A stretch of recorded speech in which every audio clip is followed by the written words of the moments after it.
Buenos días, tardes o noches, compañeros. Bienvenidos una vez más al canal de IEAE, Investigación en Electromovilidad y Almacenamiento de Energía.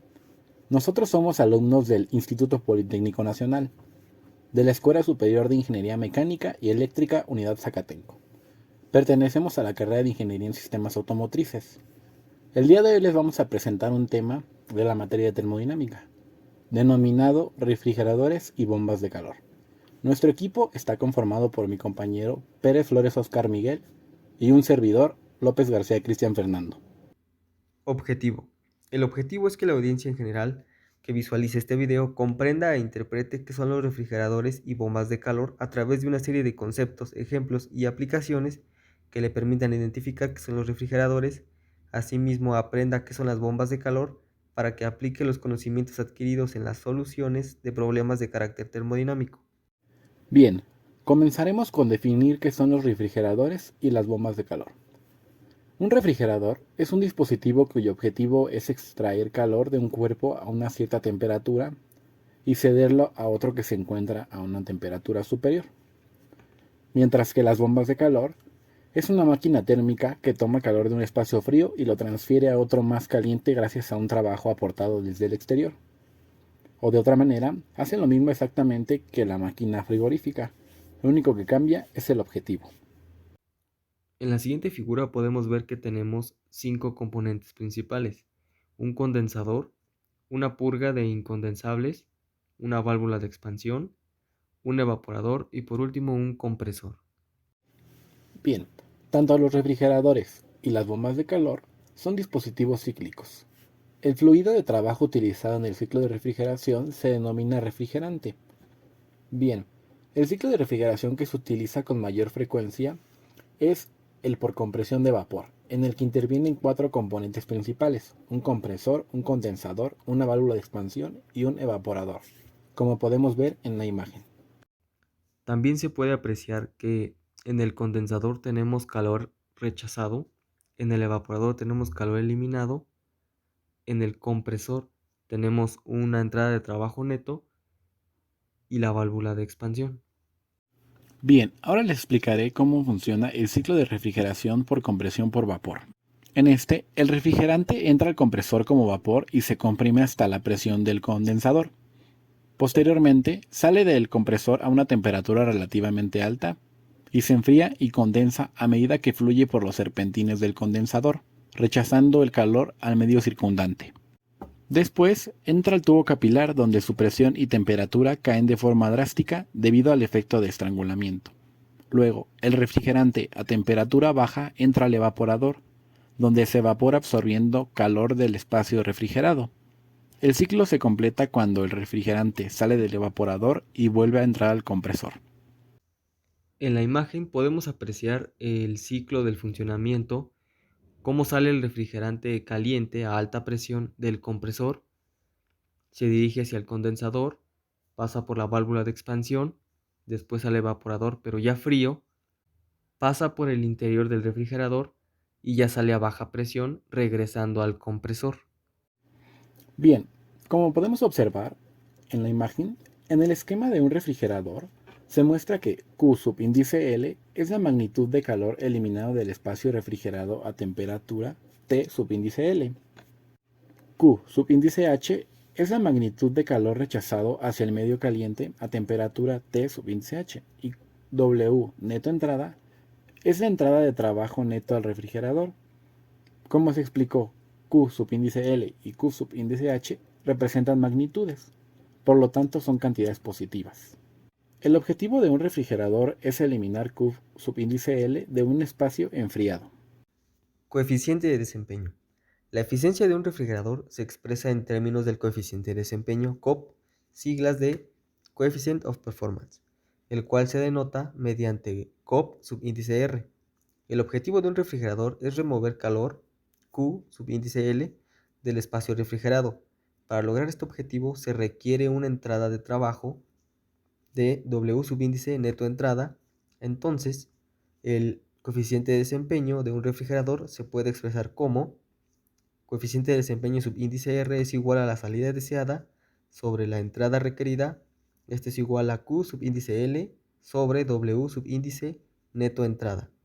Esta relación también se puede expresar en forma de tasa, reemplazando Q subíndice L por Q subíndice L y W subíndice neto entrada por W subíndice neto entrada. El principio de conservación de la energía para un dispositivo cíclico requiere que W subíndice neto entrada sea igual a Q subíndice H menos Q subíndice L, esto con unidades de kilojoules. Entonces, la relación del coeficiente de desempeño se convierte en coeficiente de desempeño subíndice R es igual a Q subíndice L sobre Q subíndice H menos Q subíndice L igual a 1 sobre Q subíndice H sobre Q subíndice L menos 1, observando que el valor del coeficiente de desempeño subíndice R puede ser mayor que la unidad, es decir, la cantidad de calor eliminada del espacio refrigerado puede ser mayor que la cantidad de entrada de trabajo. Esto contrasta con la eficiencia térmica, la cual nunca puede ser mayor que 1. De hecho, una razón para expresar la eficiencia de un refrigerador con otro término, el coeficiente de desempeño, es el deseo de evitar la rareza de tener eficiencias mayores que la unidad. En la imagen de la parte inferior podemos ver que todos los frigoríficos reales y bombas de calor requieren trabajo para conseguir que el calor fluya desde un área fría a un área más caliente.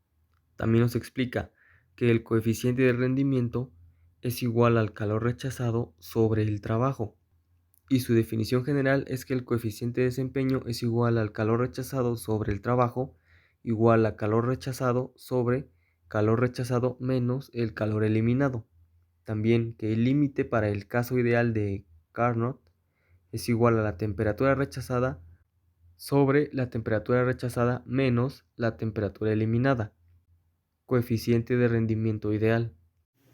Ahora hablaremos acerca de las bombas de calor, el cual es un dispositivo que transfiere calor desde un medio de baja temperatura a otro de alta, como podemos ver esquemáticamente en la figura. Los refrigeradores y las bombas de calor operan en el mismo ciclo, pero difieren en sus objetivos. El objetivo de una bomba de calor es mantener un espacio calentado a una temperatura alta. Esto se logra absorbiendo calor desde una fuente que se encuentra a temperatura baja, como por ejemplo agua de pozo o aire frío exterior en invierno, el cual es suministrado a un medio de temperatura alta, como una casa. En la imagen podemos ver que tenemos un foco caliente con un calor 1 y un foco frío con un calor 2, un motor térmico intermedio y una salida de trabajo neto. La mayor parte de las bombas de calor que operan en la actualidad tienen un coeficiente de rendimiento denominado COP promedio para las estaciones del año de entre 2 y 3. Bien, una gran cantidad de bombas de calor utilizan el aire frío exterior como fuente de calor en invierno y se conocen como bombas de calor de fuente de aire. El coeficiente de rendimiento de esta clase de bombas de calor es de alrededor de 3.0 en las condiciones especificadas por el diseño.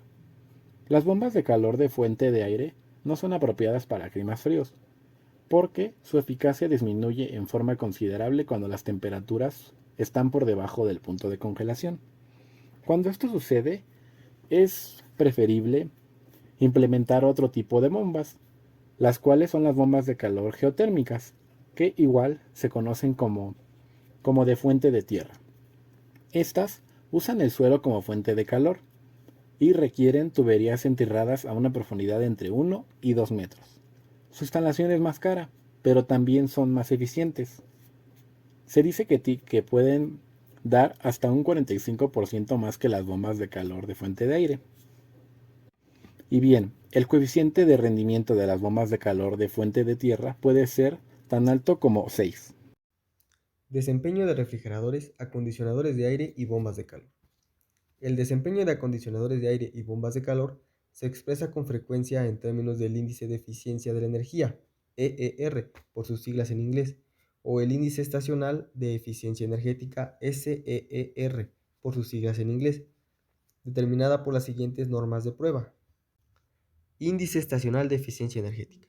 La SEER es la relación de la cantidad total del calor disipado por un acondicionador de aire o por una bomba térmica durante una estación normal de enfriamiento en BTU con respecto a la cantidad total de electricidad consumida en watt-horas y es una medida del desempeño estacional del equipo de enfriamiento. Índice de eficiencia de la energía. La EER, por otro lado, es una medida de la eficiencia energética instantánea y se define como la relación de la tasa de remoción de calor del espacio enfriado por el equipo de enfriamiento con respecto a la tasa de consumo de electricidad en operación uniforme. Así, tanto el índice de eficiencia de la energía como el índice estacional de eficiencia energética tienen la unidad BTU o watt, si se considera que un kilowatt es igual a 3412 BTU y por ende que un watt es igual a 3.412 BTU, una unidad que elimina un kilowatt de calor del espacio frío por cada kilowatt de electricidad que se consume, coeficiente de desempeño igual a 1. Tendrá un EER de 3.412.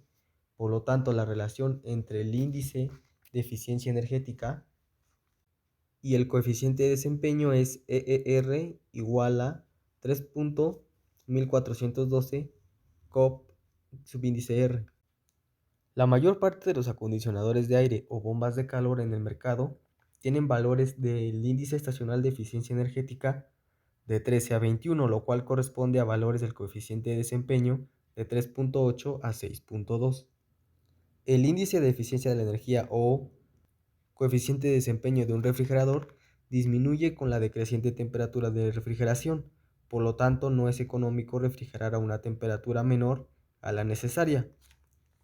Los valores del coeficiente de desempeño para los refrigeradores están en el intervalo de 2.6 a 3.0 para áreas de edición y preparación, 2.3 a 2.6 para carne, embutidos, lácteos y frutas, 1.2 a 1.5 para alimentos congelados y 1.0 a 1.2 para unidades de helados.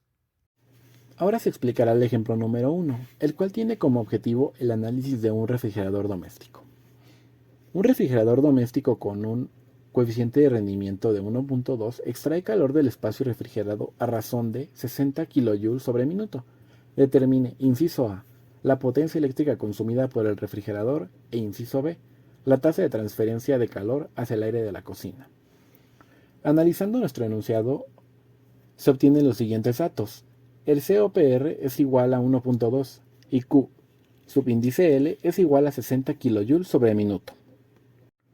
Para el inciso número A, utilizando la definición de coeficiente de desempeño, la entrada de potencia la determinamos como W neto entrada es igual a Q subíndice L dividido entre COPR.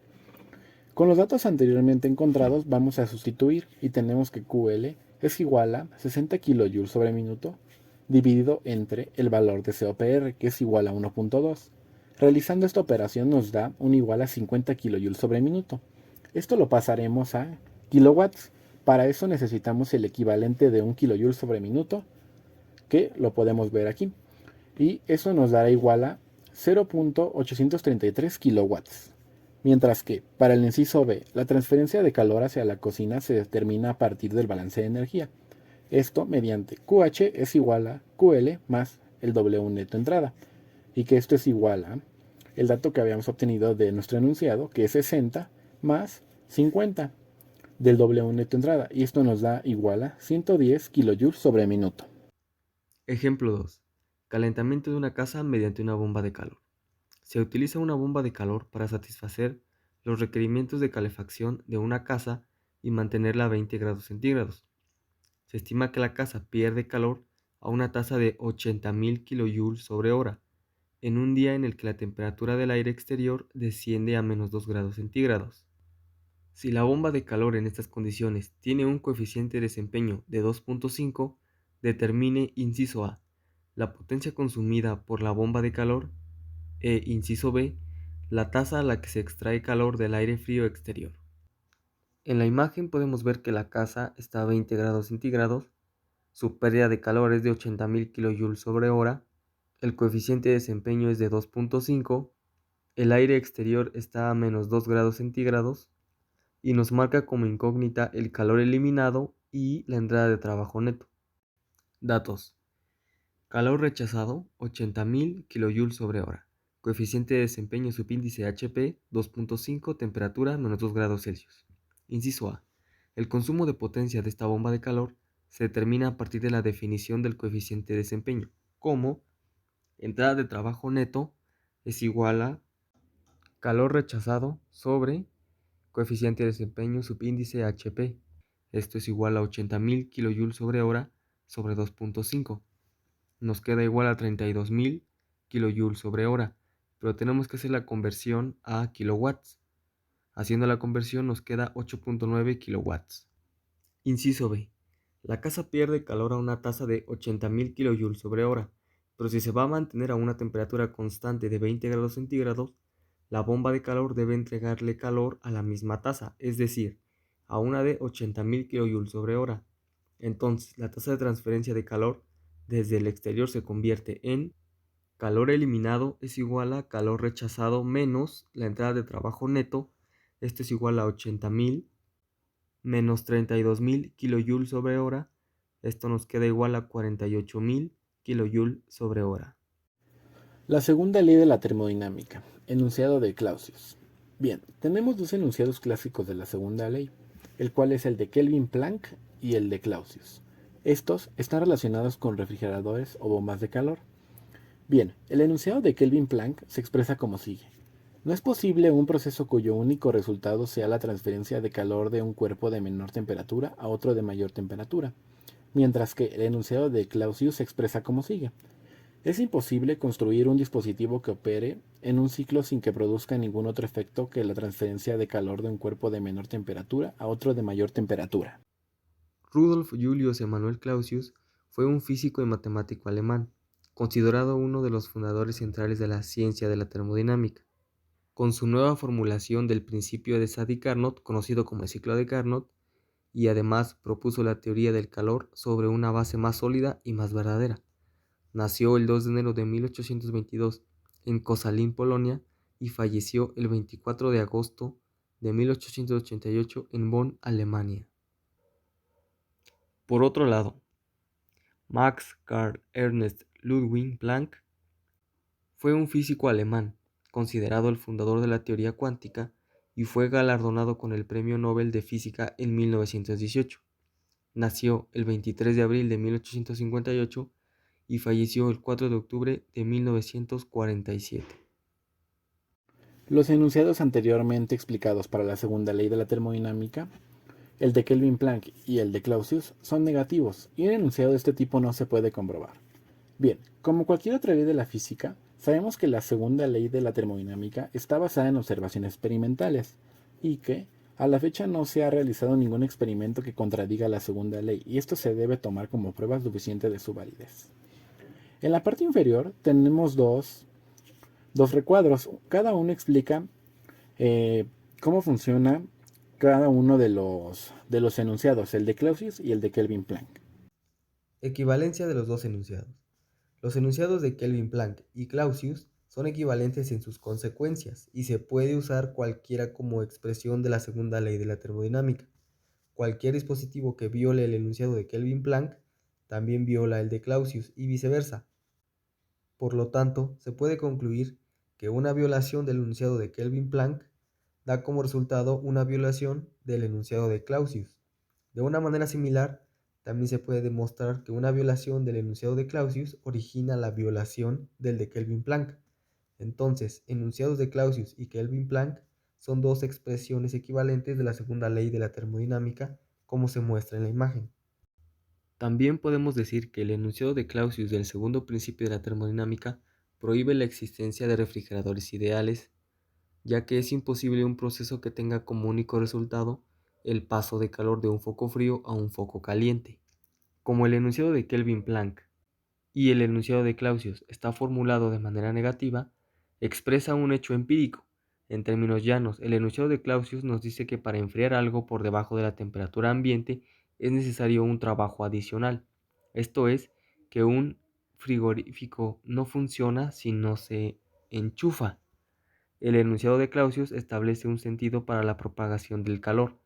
Este fluye de manera espontánea de los cuerpos calientes a los fríos, nunca a la inversa. Después de toda la información que proporcionamos en este video referente a refrigeradores y bombas de calor, llegamos a los comentarios finales. Como pudimos escuchar a lo largo de este video, un refrigerador es un dispositivo cuyo objetivo es extraer el calor de un cuerpo a una cierta temperatura y cederlo a otro que se encuentra a una temperatura superior, mientras que la bomba de calor es una máquina térmica que toma calor de un espacio frío y lo transfiere a otro más caliente. Para un mejor análisis e interpretación de estos dispositivos, como se pudo observar a lo largo de este video, fue de gran ayuda analizar su funcionamiento, teoremas, además de explicar algunos ejemplos en los que se realizan cálculos referentes a los refrigeradores y las bombas de calor. Con la ayuda de los temas analizados en este video, así como los ejemplos, se dan las bases para llevar a cabo resolución a problemas de carácter termodinámico en electrodomésticos del hogar, como se visualizó en los ejemplos realizados.